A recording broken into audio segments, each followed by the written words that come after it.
Happy Sunday, Illini Nation, and it is a beautiful one for the Illini. This is the Illinicast, part of the Armchair Illini Network, and my goodness, Illinois basketball has its official "we are back" moment in recruiting. Illinois lands Will Riley, five-star forward out of Canada, and the number one prospect in Canada is now a Fighting Illini. Not for the class of 2025. He will be reclassifying to the class of 2024. We'll see where that ranking shakes out in the different recruiting services, just so we can get the official statistic whenever that's done. But according to 24/7's Travis Barham, that he's still potentially a top five-star player in the class of 2024.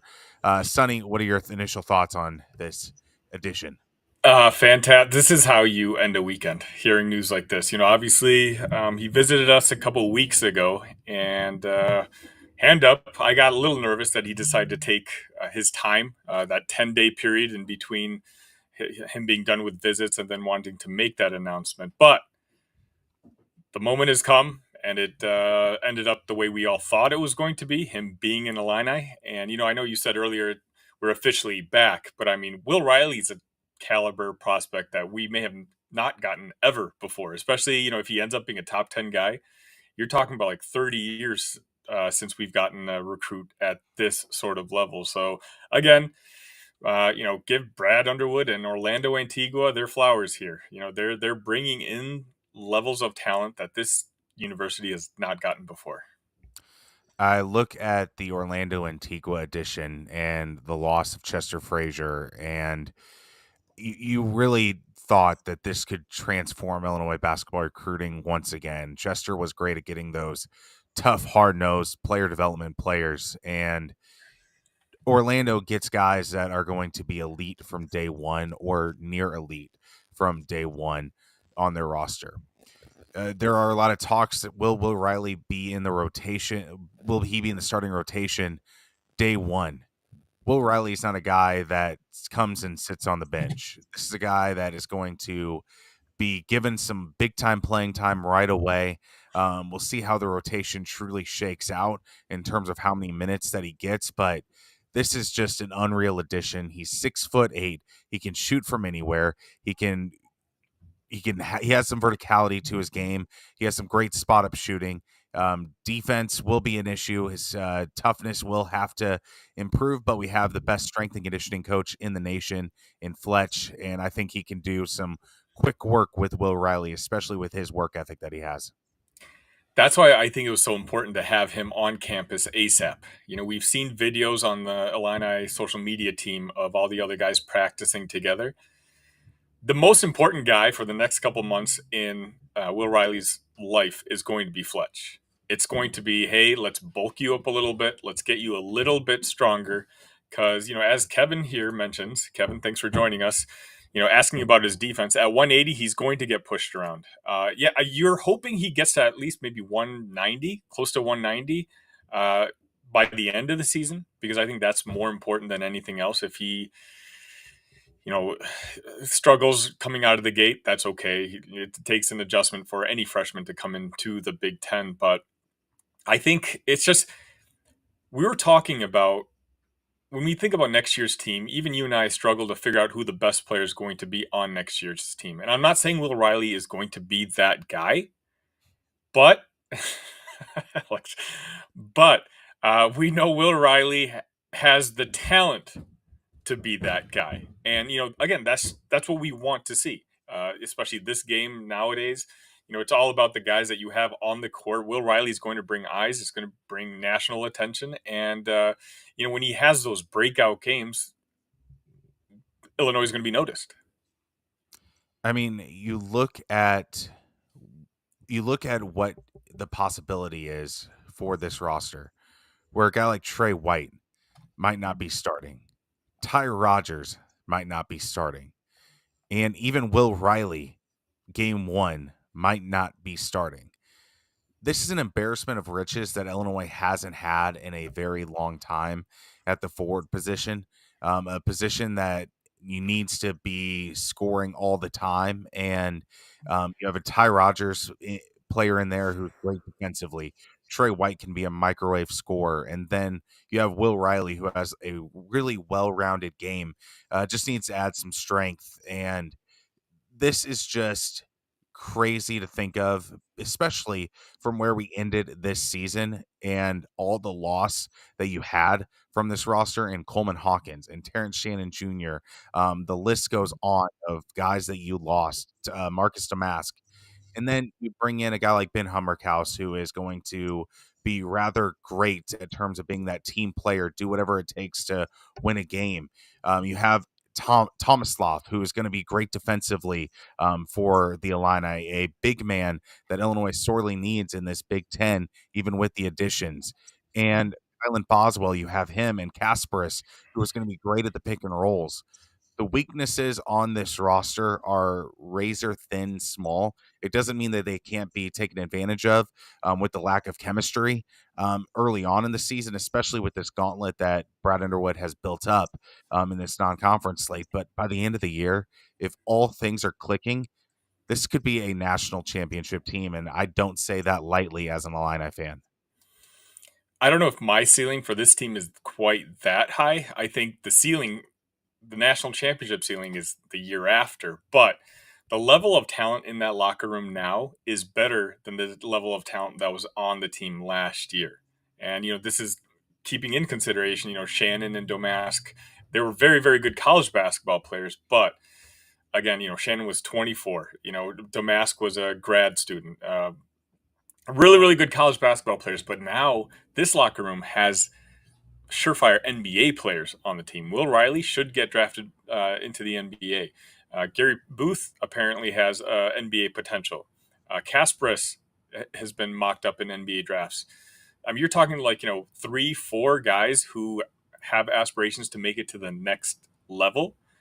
That's something, again, we have not had on our team in a very, very long time, and it's crazy to think about, Austin. I mean, just a couple months ago, we only had 2 guys returning.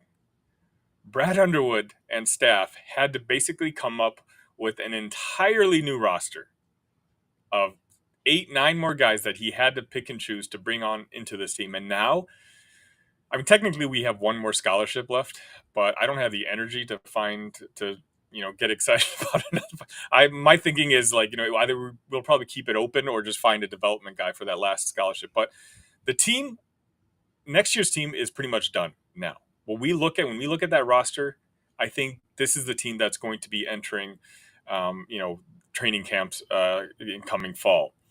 And I've got to say it, I'm excited. I'm actually more excited about this team than I was coming into last year's team because of the level of talent that we have. I think we're easily a top.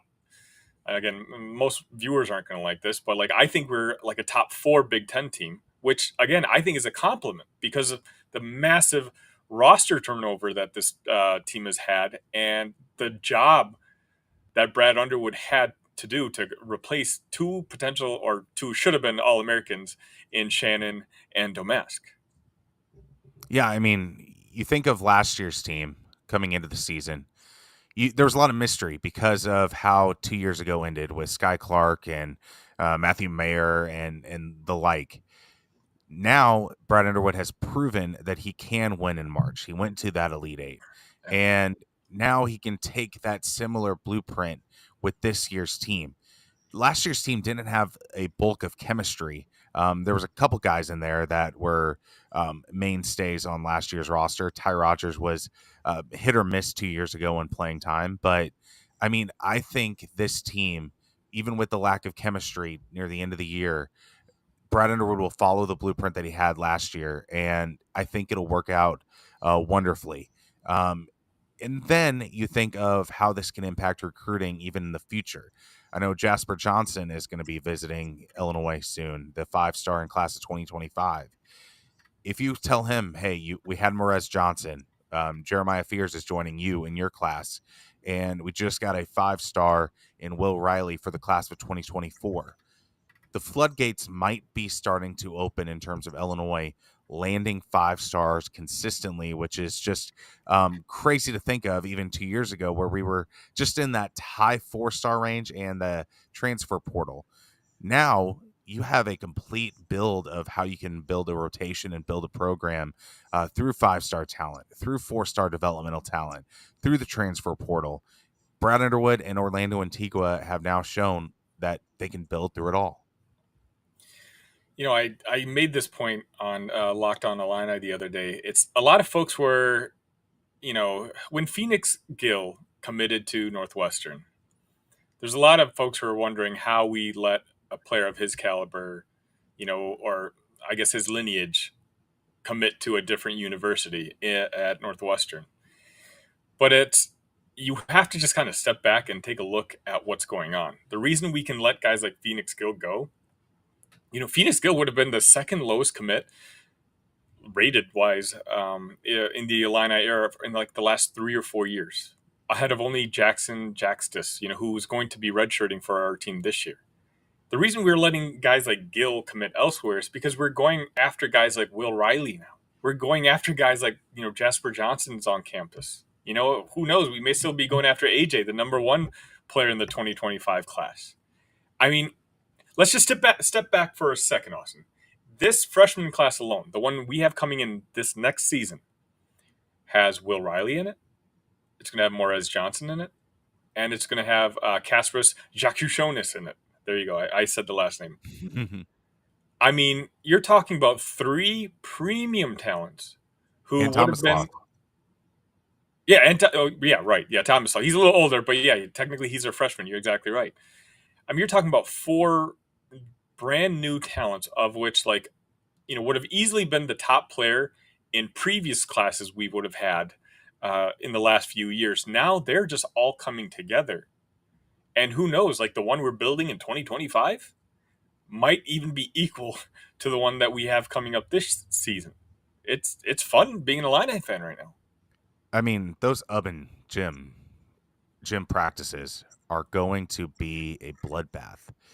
There's going to be so many guys competing for that limited playing time.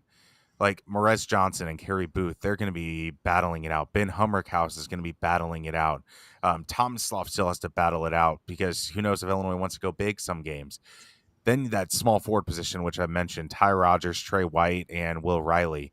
And then Kasparas still has to prove some things as well, even though he's supposed to be a 2025 first round or even second round pick in the NBA draft. And then Kylan Boswell. I mean, this is going to be crazy times in those practices. There's going to be bloodshed, but it's going to be all for the right reasons because these guys are going to have to battle for their playing time day in and day out. And this is Brad Underwood's ultimate dream right here, building a team of everyday guys. And if you don't play, you have no one to blame but yourself, essentially, because you've got to battle it out. And that's just going to be so much fun as an Illini fan to see how this roster unfolds throughout even the season.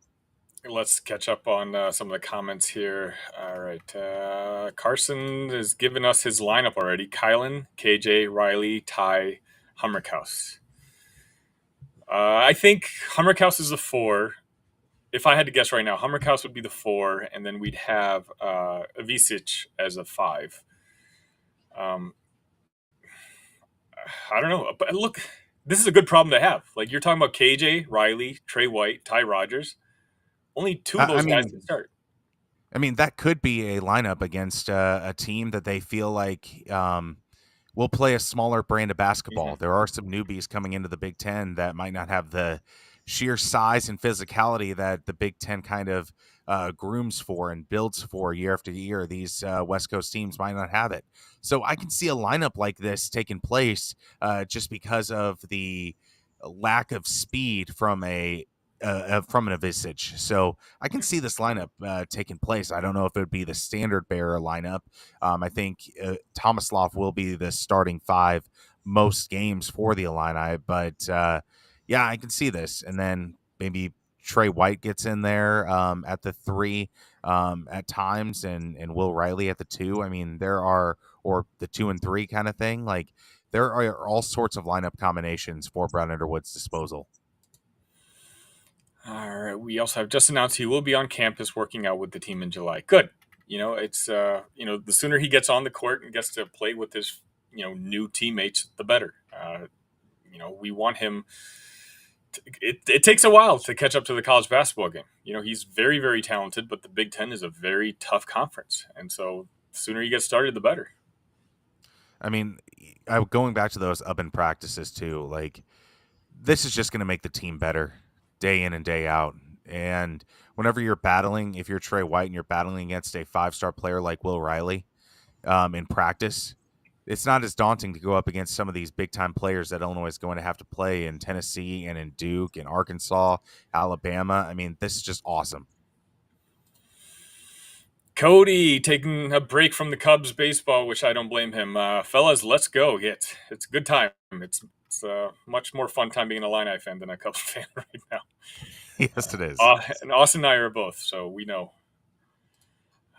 Kevin says magic word compatibility. Yeah, I mean, we have a lot of length and size at all the positions. Like when you talk about almost playing positionless basketball, like you can switch up Trey White, Ty Rogers, Will Riley, KJ. They're all within that 6'6", 6'8", 6'9" range. It's going to be fun watching. I mean, you saw UConn obliterate Purdue last year. Purdue had some very good basketball players on their team, very good college level basketball players. The difference is UConn had very good college basketball players who were each like 3-4 inches taller at every position outside the center position, of course. Autistic Berserker, thanks for stopping by. That makes 6 former top 60 high school recruits, which might be the most since Flying Illini days, and that doesn't include K-Jack and Avicic. A lot of talent. It's unreal to think of. It's just unreal. Illinois basketball is an international affair now, which is just awesome to see. That outside influence come into Illinois basketball, something that we haven't really dipped our toe in too terribly much outside of Georgie Bashanishvili in the Brad Underwood era. You had Samba Kane as well, but other than that, that's been it. This year's team with Ivisic and K-Jack and Will Riley, those are 3 top-tier players from their countries, and Illinois swooped them up. And yet you're still remaining local at the same time with Morez Johnson coming into the fold. So that's exciting as well. Speaking of exciting, we're at 935 subs on this channel. I just checked. We are so close to 1,000. Austin and I's goal for this summer was to hit that 1,000 mark. So if this is your first time stopping by, welcome. Austin and I try to do this at least once a week. It's going to be a lot more as the season gets closer, both football and basketball. Hit that subscribe button, hit that notification button, and we'll do our best to entertain you guys. Joseph asks, do we have an estimate on his NIL value? I haven't heard a number, but I know it's high. Yeah, it's got to be high. Maybe it is a little bit of a cut since he is coming into the class of 2024. If he was remaining in the class of 2025, maybe it'd be higher. But I don't think it's a low number, but that shows the power that the NIL icon has at the moment, that they were able to land him even this late in the game after adding Kasparis and Ivisic and Trey White and Kylan Boswell. I mean, all those guys are going to get paid as well, and Illinois was able to secure the talents of Will Riley even with this late in the game in the NIL process. Yeah, I mean, Arizona really wanted Will Riley, and they were in the lead for Will Riley until basically, the Kentuckys, the Illinois, with the hire of Orlando Antigua kind of entered the picture. And when I say enter the picture, I'm talking about like basically kick down the door and announced that they were going to be involved. Whether you listen to the Arizona insiders, Arizona just wasn't willing to match the NIL portion that Illinois was able to give. But at the same time, don't listen to Arizona supporters who say that's going to be the only reason Will Riley committed to the Illini. Brad Underwood last year showed the pro-style type of offense, free-flowing offense. We're the most entertaining team to watch in the country last year when we had the ball. And I think, Will Riley all he has to do is watch 5-10 minutes of a film of what our offense looked like last year. And really any wing would be fortunate to try to jump on board. Jay says, let's get it. Indeed. Yeah, this is a fun time to be an Illini basketball fan. Jonathan agrees. Jonathan says, yes. Guys, this is fun. We're having a lot of fun. Yeah, you see smiles on both Austin and I, our faces. Autistic Berserker says Boswell, Rogers, White, Hummerkaus, and Visic. Could be. Yeah, But that's the thing. I Like don't see all K-Jack not starting either. I mean, this is just funny. Like, it's hilarious. Like, all of these, where like you can throw any five guys in there, and the answer is, well, it could be. I really if you think the only had one that's locked into his starting position is Boswell because of his ability to be a completely natural point. But like it's just crazy. There'd be three guys like in Brad Underwood's previous years that would be locked in no matter who Illinois had as on their team, and that would be Io DeSumo, Kofi Coburn, and Terrence Shannon Jr. and maybe Coleman Hawkins. This team right here, like, would start unless they were the same position as Terrence, Kofi, or Io on any other Brad Underwood team. Obviously, they would all start on any John Gross team if you spread them out. I mean, it's just an embarrassment of riches that Brad Underwood has built up, and it's been fun to see. if you had to right now, starting a lineup in your head, just gun to your head, you have to pick, and then we'll explore this conversation later once we hear like how everyone's practicing together. Boswell would be my point. And I'll say the positions just out of ease. Sure, sure. Your two would be KJ Kasparis. Three, I would have Will Riley. Number four, I would have Ben Hummerkaus, and my five would be Ivisic.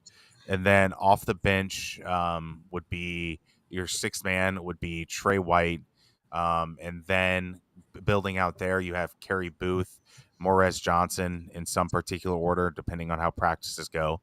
And Ty Rogers would be your defensive stopper and booty ball technician. And then DGL.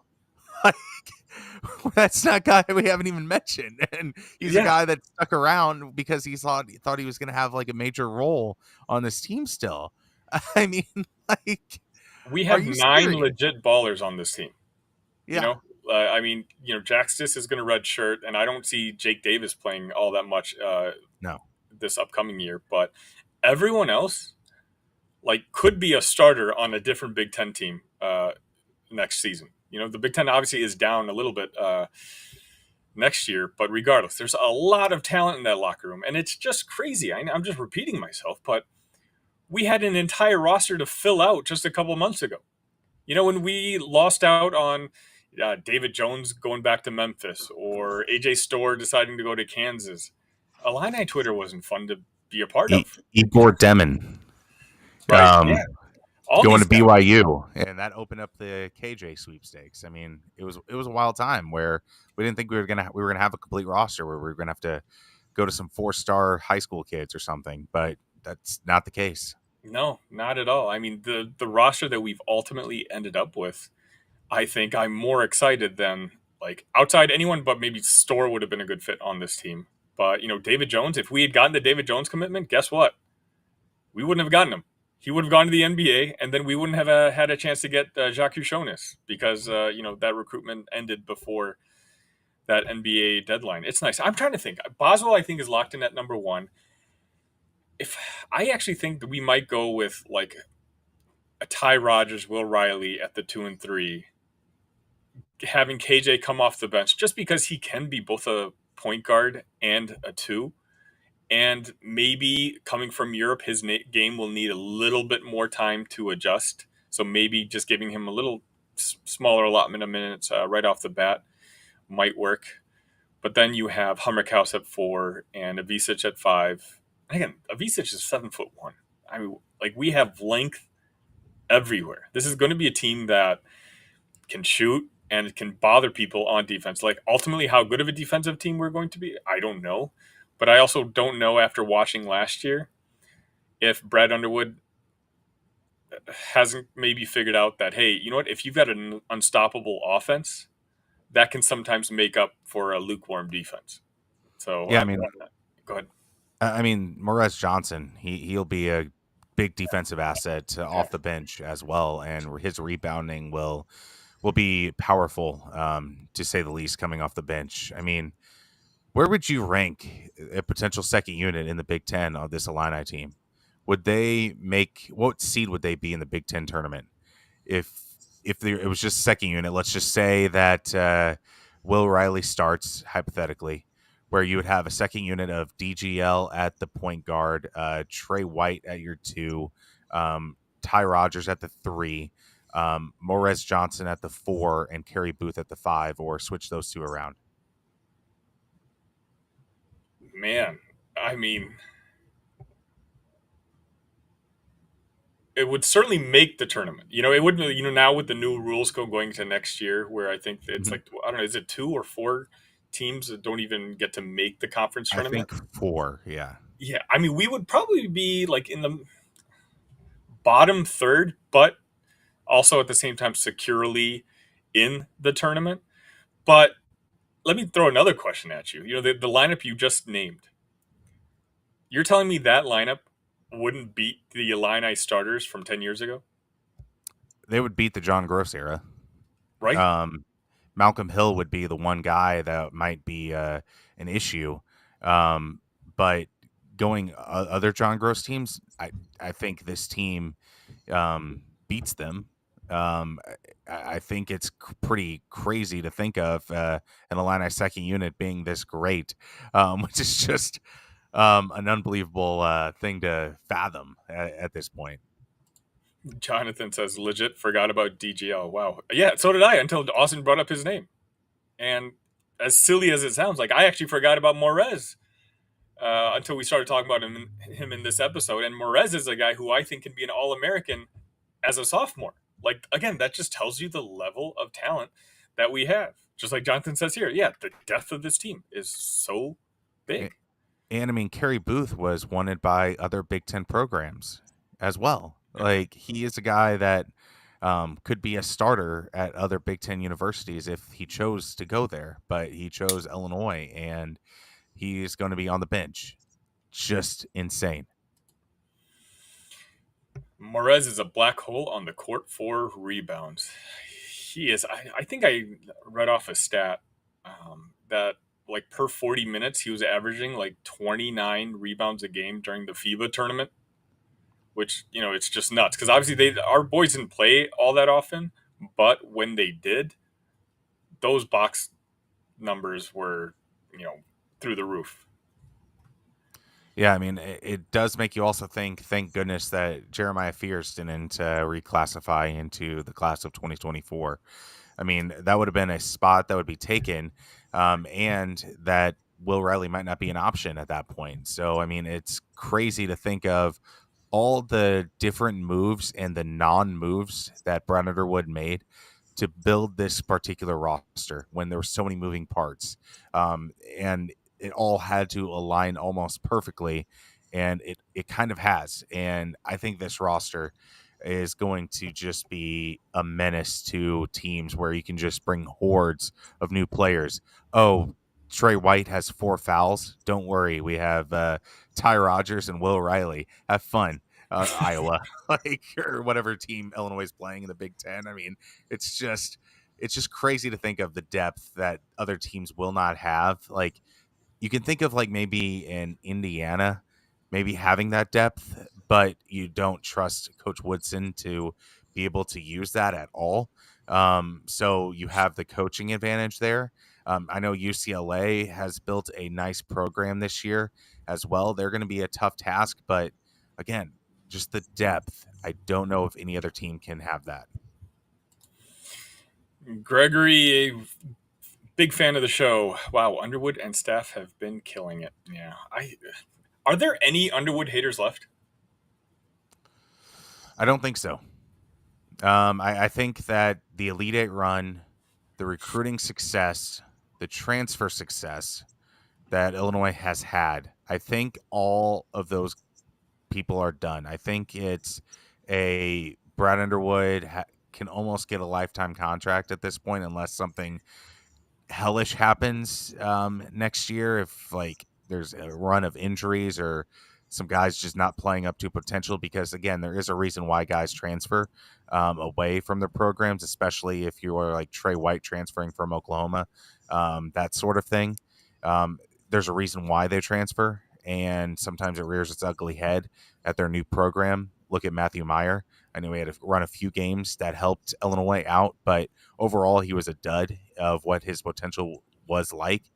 So I think there are some things that could happen that would be negative toward Brown Underwood, but you look at the next year that this team could have with a potential of a Jasper Johnson being included in the class of 2025, Jeremiah Fears coming in, Morez Johnson's sophomore year, and then whatever hordes of transfers Brad Underwood brings in from there. It's just a great place to be an Illini fan right now. Speaking of Jeremiah Fears, there's still a possibility that Fears comes in January. If that happens, he would likely redshirt that semester. Now, there's a lot of discourse going on, you know, wherever you check in on your Illini news about, Fears possibly reclassifying and, the staff not wanting him to reclassify, but being okay with Will Riley reclassifying. And I think the reason for that is pretty simple. Like, Will Riley is 18 years old. He's He's only, six I foot think, eight too. 6'8", right? He's a bigger guy, and he's much like he's more mature, and because of the Canadian system's a little bit different. Like if he was in growing up in the United States, he would be an incoming freshman.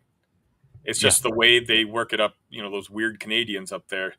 Uh, Joking to all the Canadian fans we have, but like he's just more ready both physically and I think skill ability wise. And I love Jeremiah Fears. I can't wait to see him in an Illini uniform. But I just fear if Fears was on I just fear if Fears was on this team next year, he may not quite be developed yet enough to get the meaningful playing time that he wants on the court. But I mean, we've been on for 32 minutes talking about how deep this team is. Fears, who's a super talented player, top 30, I think he was 38 in the most recent 24/7 rankings. Super talented player, but I just don't know if he would play even 10 minutes a game next year. And so if he'd he be wasn't competing with satisfied with that, DGL essentially yeah, for whatever minutes DGL might get on this roster, which I don't know how many that will be. I mean, he's improving. I hear that it's like he has the right mindset and everything, but it's just wild that a guy like him didn't transfer out, which is incredible. A guy that's been through 4 high schools in 4 years and decommitted from Purdue to Illinois, and he stuck around. And I love that he stuck around, obviously, but it's just crazy that a guy like him might not be playing a lot of minutes on this Atlanta basketball roster. it'd be an awesome story if he did, though. DGL Yeah, just with his freshman year and then everything he was dealing with off the court, and then everyone almost presuming that he was going to transfer out. If ultimately, and even now, like we're talking about the entire roster and forgetting his name. But if it turns out like this summer he's working his butt off and all of a sudden he shows up being one of our best scorers next year and, eventually getting, more significant playing time that we're allotting him now, uh, it'll be one of the nice stories in college basketball. oh, for sure it would be. I mean, a guy that was a 5-star slash 4-star kind of guy and just persevering through the struggles of a freshman year when expectations are so high. That's kind of what you want to see. And I think a guy like Sky Clark kind of went through that process a little bit later on. But if DGL can do that in a Illini uniform, that's even better. Kirkland knows ball. Kirkland says, drop a sub to Illinicast if you haven't already. Absolutely, especially if you're watching this And for the first time. like Armchair Illini on Twitter, they have all the great news and scoops and stories that you will want to read if you're an Illini fan. Absolutely. Autistic Berserker says, I'll be tooting DGL's horn all year. Yeah, it would be fun. Again, if he ends up being a better version of Justin Harmon from last year in his sophomore year, I mean, I think his future is really, really bright. And again, just knowing everything behind his story from the last 2 years, essentially, being a Purdue commit and then it now working out and the Purdue fans going after him and his off the court issues here with Champaign, with other members of his family, let's just say. And, it would be an amazing story if he ended up being a valuable Illini. Joe's got his lineup. All right. Boz, Ty, Riley, Hummerkaus, Morez will start, but Casper's, DGL, White Booth, and Big T will get almost as many minutes. I think you would want a little bit more scoring in that first unit. Like more dedicated scoring, I guess, because Will Riley, like I do have him in my starting lineup as well. But I think you need a guy like Kasparis in the starting lineup with Boswell and Hummerkaus and Morez, because I think he opens the floor up for those guys to score. Um, but I mean, that's nothing against Ty Rogers. I think Ty is a perfect second unit defensive mastermind. Like, be the guy that's just gonna make everybody so annoyed at your presence. Um, like, oh, this Illinois has Ty Rogers coming off the bench. Like, what? That shouldn't be allowed. I think it'll be something along those lines. But yeah, I mean, and I think Big T will get the scoring nod, will get the starting nod over Morez just because of his size and his just more experience on the court. I mean, Big T's also 21. I think, and he's been battling big guys in Europe for the last couple of years. I think Boswell is a lock to start in my eyes, and my guess would be Big T's probably the second closest thing to a lock, just because of his size and his experience. I know, as you said, technically he's a freshman, but he's definitely more battle tested than any of the other freshmen that are coming in this year. He's been playing against really good competition, and I forget, was he like 7'1", 260? I don't know if I'm remembering that right, but just a Definitely massive guy. 7-1. Was that? Definitely 7-1. I'm not sure on his Yeah, size, yeah. but he has the shoulder width of a defensive end. Right. He's got that Big Ten body already. And again, 21 years old, I think Brad would kind of appreciate having more veteran presence. Him, Hummerkaus, and Boswell. Like, you're talking about three guys who can kind of help balance all the youth and freshman talent that we're going to have on the team. All right. It's hard to see Rogers and Johnson playing together much. That is why I think Ty will start. That's kind of where I put Ty in my starting lineup, just to offset the two, so you don't have them both in at the same time. I do agree with you, but who knows? Morez, they're well, I guess you can say the same thing for Ty Rogers, but like both of these guys are workhorses, and they're going to be working on their game. And if you believe the Illini social media, it looks like Ty Rogers has got a 3-point shot now. Yeah, I mean, if he does develop that 3-point shot, then all bets are off. Put him in the starting lineup with his complete game at the 3 or at the 2. I mean, that would just be unbelievable of a transformation. It's just hard for me to see, especially with some of Brad Underwood's previous statements on player ability, like Mark Smith being Jason Kidd and that sort of thing. Like, he does hype his players up a lot, um, and I think that goes with his staff too, which is good. You should pump the guys up. But I'll have to see it in a game to believe it that he has the 3-point shot. Everyone's got their own lineups. Boz, KJ, Will, Morez, Tom. I mean, this is just incredible. We've had 9 different people comment on a lineup, including ourselves, and each lineup is unique in and of itself. And each That lineup I look at is like, yeah, okay, Yeah, I can see it.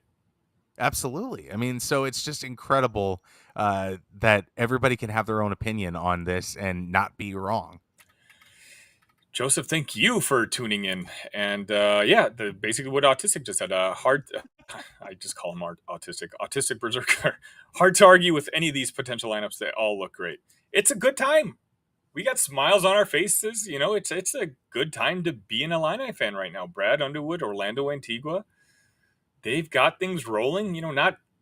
We didn't just have a 5-star commit today, but we have another 5-star on campus right now visiting for the following year. This Yeah, is I mean, almost becoming the norm. This could start becoming the norm. Yeah, I mean, Orlando was so successful recruiting these 5 stars at Kentucky in his second run there after he left Illinois. And I don't think you go full bore on the 5 stars like Calipari did at Kentucky. I think you need the veteran leadership of like a Ben Hummerkaus or a Marcus Damask at times, or the stud transfer like a Terrence Shannon. Um, but the amount of 5 stars that are interested in Illinois, that are willing to take official visits, is something that we have not seen in a very, very long time. And that's even including like the Jalen Brunson and Juwan Evans summer with John Gross. I mean, the closest thing you can really think of is the Drew Timmy, Oscar Sheboy, Kofi Coburn summer, where there was all that talent. And those guys weren't even the true 5 star talents like a Will Riley or a Jasper Johnson. Speaking of, Gregory asks, what is your guys' take on Jasper? Austin, I'll let you go first. I mean, he was on the USA team with Morez Johnson and Jeremiah Fears, so he has some familiarity with guys that he could potentially be playing with next class. He is a scorer. He is a Mister Do Everything. There's a reason why you're a top 10 talent. Is you have a complete basketball game. So he has the physicality as well to match. So I think he could be a just a dominant force as a freshman. I mean, I'm not saying like he'll win Big Ten Player of the Year or anything like that. I'm just saying like he's going to be able to hold his own as a freshman, going up against some older players and some talents that are equal to him. He's not going to back down from that challenge. Yeah, I actually did an episode of Jasper Johnson on Locked on Illini on Friday's episode where I got to just watch some of his tape. 6'4", this guy can score. I mean, this guy is buckets. I think, truthfully, he can come in on next year's freshman team and lead the team in scoring. Like, he's a guy who, with proper minutes, could average 15 points a game. You know, just be one of those guys who, like, his scoring just jumps out at you when you watch the tape. It's interesting, just the level of talent that team would have. I mean, because you really like Jasper Johnson and Jeremiah Fears almost play the same position. You know, so for me, it's like I want Jasper Johnson, and like there's in no universe would I ever say a top 10 player can't come to Illinois, but you know, you'd have to make sure Fears is okay with it. I know Fears is rated lower, but I really like Fears' game. But having said that, it doesn't make that Fears and Jasper Johnson just played together on the FIBA team, as you just mentioned. So obviously, if there was any sort of chemistry issues, they both would know, and you know the coaching staff would know, and Fears would mention it to the coaching staff, and Jasper probably wouldn't even give us a second or third look. But obviously, you know, the couple weeks that they hung out in Argentina together with Morez Johnson, you know, the vibes must have been pretty decent. The chemistry pretty decent that Jasper is still going to explore playing here. Now, he's a Lexington boy, so I still think he ultimately goes to Kentucky. But again, it's nice that, you know, we're competing with the Kentuckys now. And it's Uh, not like an afterthought of him committing to us. Like, I can see it happening. We're probably third, but I thought we were second with Will Riley just 3 weeks ago, and here we are celebrating his commitment. I mean, Kentucky has to have something to prove too, which helps Illinois. Where Mark Pope has to showcase that he is Mr. Kentucky. He is the guy that'll bring Big Blue Nation back to extreme relevance, get them to a second weekend. Brent Underwood's already proven that he's an Elite Eight coach. We think of Louisville, if that's another competition for Illinois for the services of Jasper Johnson. He has to prove that former College of Charleston coach has to prove that Louisville is back on the map. They are obviously have a better roster than they had last year. But I think that Underwood has the benefit of showcasing that he has done this. And if he continues to do it, makes another Elite Eight run or deeper, then if the NIL money is near equal, then maybe Jasper goes to Illinois because it's a more proven destination, which is crazy to think of over the likes of Louisville and Kentucky. Or just imagine Will Riley has a really good freshman year. You know, Will Riley's Yeah. taken a perceived risk. I mean, a lot of people right now, like, so some of you may not know this, but in Will Riley's commitment post, Joe Tipton tagged Illinicast, our show, on that on that post, and my mentions have been blowing up. And honestly, the consensus is a lot of other fan bases saying, "Why Illinois?" Which I think is really, really interesting. But like, we get it, but the outsiders may not quite understand at what level Illinois is about to enter. If Will I mean, Riley, I was gonna, like, yeah, go go ahead. ahead. No, I was going to say, if Will Riley comes to Champaign, excels, double digit score, goes into the NBA, becomes, a lottery pick or at least mid first round draft pick, that's a proven point for Brad Underwood in developing players. And, the other 5 stars are going to see that. Jasper Johnson's going to see that, hey, Illinois is for real. Not just you're going to be playing in a good offense, but they are going to develop your 5-star talent into NBA talent, which is what all these kids want. So, it's just Underwood being Underwood, man.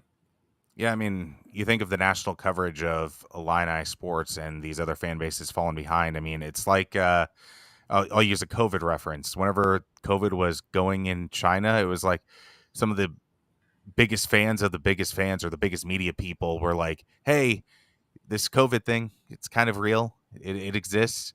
And that's where Illinois fans are at. Illinois fans are like, "Hey, we're here. We exist." And then until it infiltrates your program or your lack of success as a program, then you're like, "Wait, where was this Illinois program at? What happened here?" And just like whenever COVID started shutting down things, it was like, "Wait, what is this COVID thing? Why is it shutting things down?" Illinois is at that point where it's starting to spread into some blue blood recruiting, and people are like, "Why is this happening? What's going on here?" And I think this is very fun to watch these different fan bases panic over the rise of Illinois basketball because they haven't seen it at a consistent level since the 1980s. Some of those older heads of those programs are like, "Oh yeah, Illinois, they were a sleeping giant for a long time." And Gregory Helton, thank you for saying sleeping giant Right at at the the same exact time. same time. That was wild. So I think some of these newer fans of these blue bloods are like, okay, what is this Illinois program? What are they about? And boom, you have a 5-star player, some great international talent coming in, great transfer classes if you include like Terrence Shannon, Marcus Damask, and it's a powerhouse now. Illinois is a Midwest powerhouse with international reach, a great NIL fund, and it's a program with a great head coach that knows how to win and finally has proven that to Illinois fans. And now it's just the shackles are off and let's go to work kind of thing. And before we wrap up, I want to add one more to that. We have not only a coach who can get us there, but an athletic director who I don't know if I would trade Josh Whitman for any other athletic director in the country to be leading Illinois sports. He, as a former Illini athlete, like, you can see that he is invested in Illinois not being left behind in this ever changing landscape that is college athletics, and he's going to have to make some tough decisions at some point, with some of the other sports. But, this NIL bag that, Illinois now has, it may not be Kentucky, but we're like right underneath that. We're right there battling against some of the top universities in the country. And it's because, Josh recognizes that this university needs to have a good basketball program and football program to be involved in all the money moving forward with college athletics in general. Oh, absolutely. And I mean, there's a reason why Josh Whitman is on the D1 Council for athletics. And I think this is just the right spot for him. Like Eric Goldstein said, Josh is perfect for this job. I agree. I mean, this is what dreams are made of for Josh Whitman, to see the success. I remember in his opening press conference when John Gross was let go, he said, I remember back when Muhammad Ali was doing the chant, "The champ is here, the champ is here, the champ is here," and it's if we're not careful, it's going to be 20 years from that point.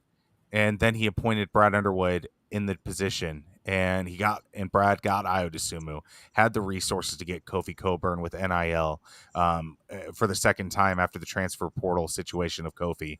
So every every struggle of basketball that Josh Whitman has seen, he has corrected it through the likes of NIL and facilities and everything that encompasses that athletic department. Now it's just, can the football program get going? And with the likes of some of the transfers like Zachary Franklin and Brooks that Illinois has gotten, I mean, Josh Whitman could have a statue of him if things go the right way in the next 5-10 years. Gregory, thank you for the periodic reminder. Like and subscribe to the channel if you haven't already. You're right, brings up a point which is going to be talked about, I'm sure, over summer now, especially now that the roster is full. We're going to need some talking points. The only potential issue now is trying to keep all these guys happy with their minutes and roles, because there's so much talent up and down the roster now, and with talent comes egos. I mean, sure, but the coaching staff will figure it out. I think Underwood is not at the point where he tries to appease the talent anymore. He tried doing that with Epps and Sky Clark and promises on starting lineups, and Adam Miller started as a freshman every single game, and he ended up leaving. I think what we're going to see next year is, as deep as our roster is, we're going to have 8 guys who are just going to shine a little bit more than others, if not 7, maybe 8, maybe 8. That 9th guy, as talented as he might be, if he decides to go somewhere else the following season, that's fine. If there's one thing that Brad Underwood has shown us now, especially this year, you set like your video game difficulty of this offseason, it was like on very hard for Brad Underwood and staff. Yeah. And they've completely hit this out of the ballpark. So if we have to replace some of these guys on next year's roster, that's fine. I'll let Underwood take care of it. I'll let Antigua take care of it. If you're not happy, I think this Illini team is going to be competing. I think the 2025 team can compete for a national championship when Boswell's got another year under him, and some of the other players that we've gotten. If there's players in that mix who aren't happy, that's okay. Because now, this offseason, Brad Underwood has shown me he'll find guys to replace them. Well, I mean, if we're to be believed on the potential of a Will Riley and a Casparis and some of these guys, there might be 2 open two spots just because 2 guys enter the draft.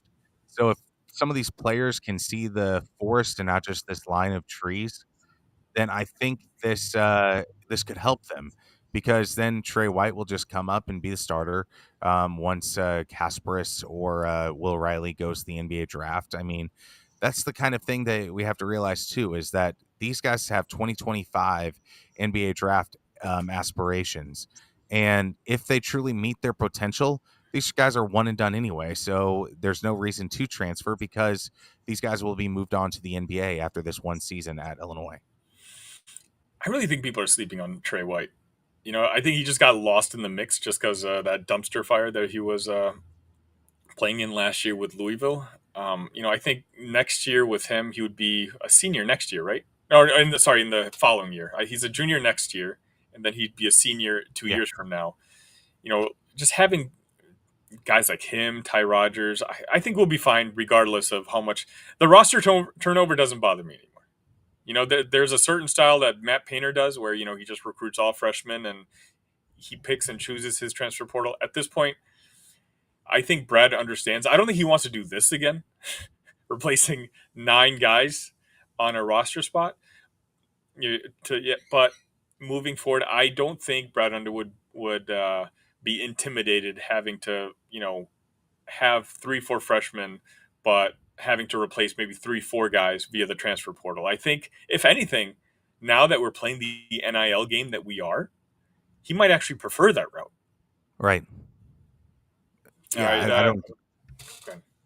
Yeah, I don't disagree with you as well. Because I think 4 guys is kind of the standard in college basketball anymore, where you're probably going to lose 4 guys to various reasons, whether it be they think they're NBA draft material if they're even if they're not. A couple guys transfer out.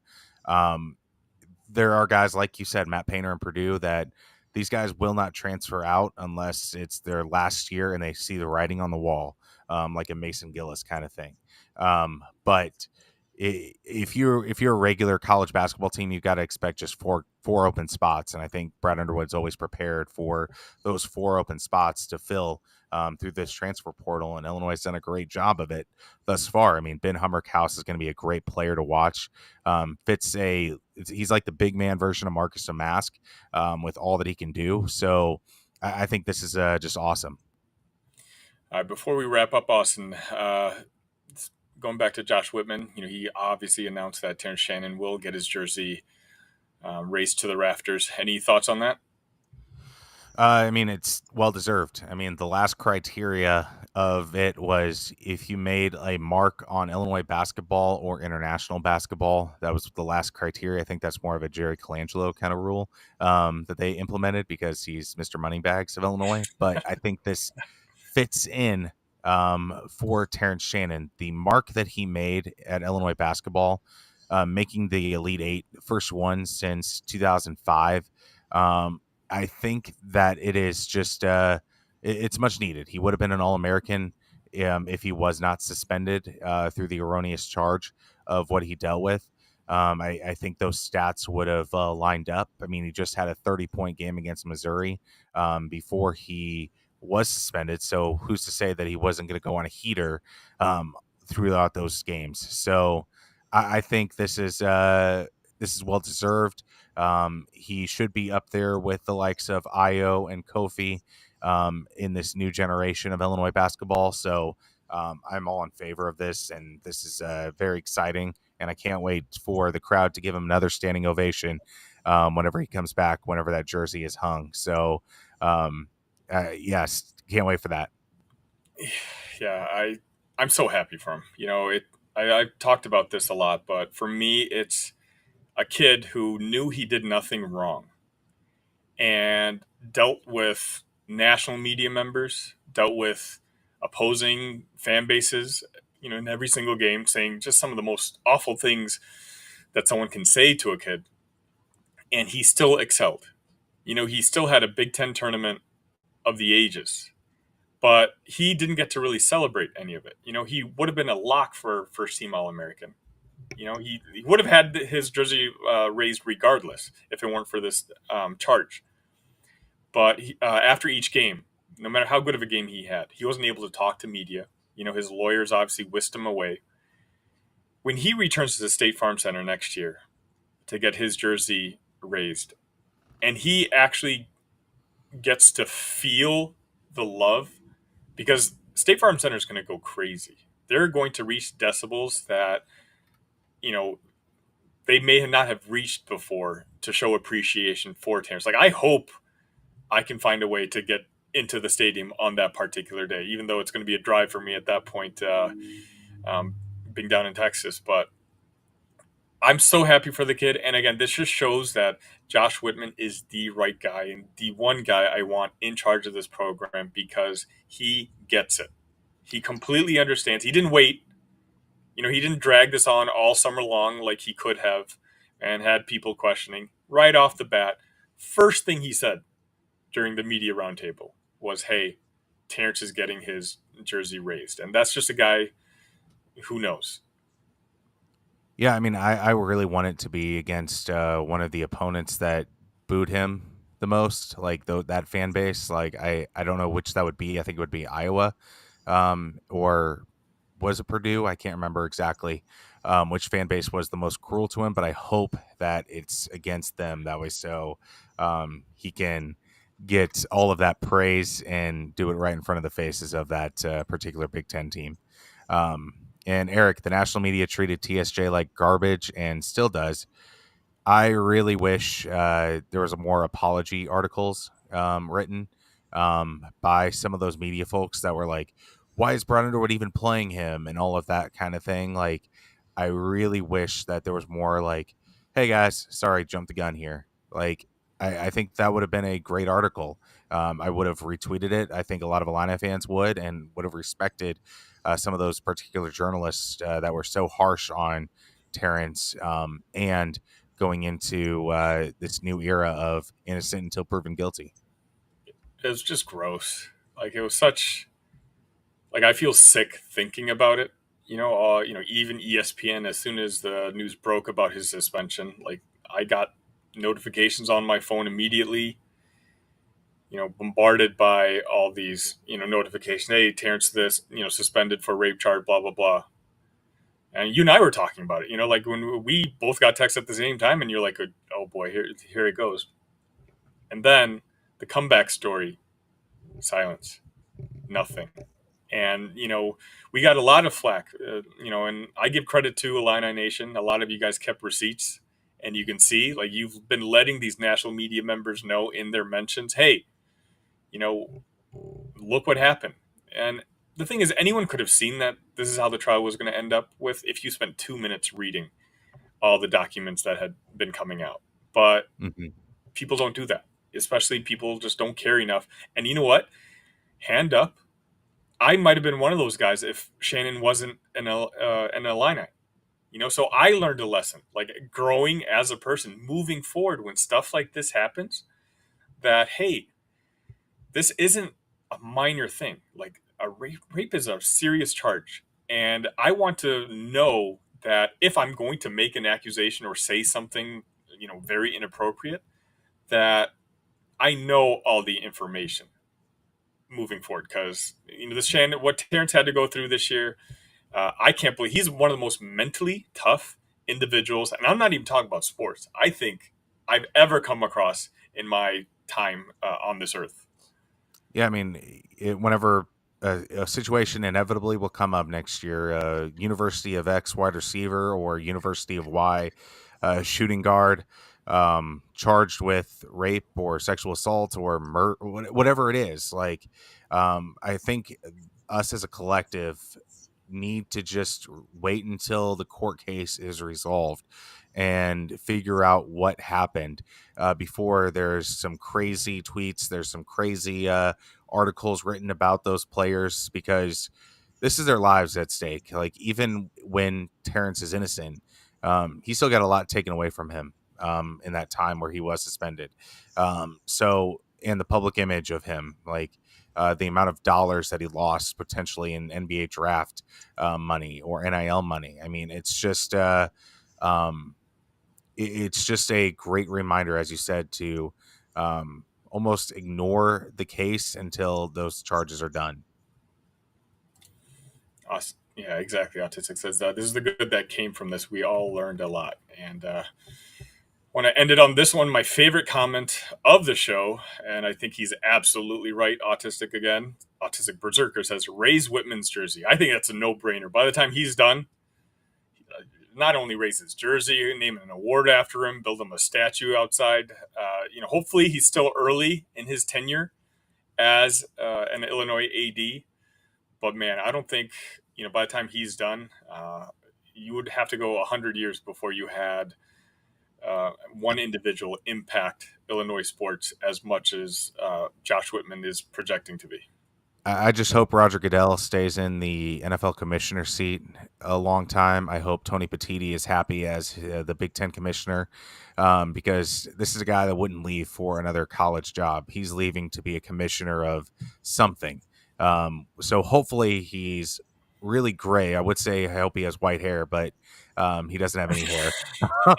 So I hope his skin is just extremely wrinkled by the time this comes, because I think the years of service that he's done so far is elite, and the leadership that he is going to bring us into this new era of college sports is just going to be so vital and so needed that hopefully Illinois keeps him happy, and hopefully all these commissioners of leagues and everything stick around for quite a while as well. All right, anything else, Austin? That is it. So tweet, follow on Twitter, Armchair Illini, for all your news and news of Illini sports, scoops and different stories and opinion articles. You may even see mine or Sonny's articles on Armchair Illini, and follow us on YouTube and on Twitter at Illinicast, and you can follow Sonny at You can follow me at the Sunny V. Obviously, a lot of you guys are Illini fans, and you've found me on my other channel, guys. I'm doing daily Illini content now at Locked on Illini. So please, show the network who, gave us an opportunity to produce an Illinois show. Show them that it was worth it. We've gotten awesome feedback. I've already released a Will Riley rapid reaction video on that channel, so go click on that once this one's done, and I'll be talking about it more on tomorrow's episode. And you can follow me at AB1132. I'll be tweeting about Cubs, Eagles, Illini, who knows, a little bit of everything. But this has been the Illini Cast, ILL. I and I.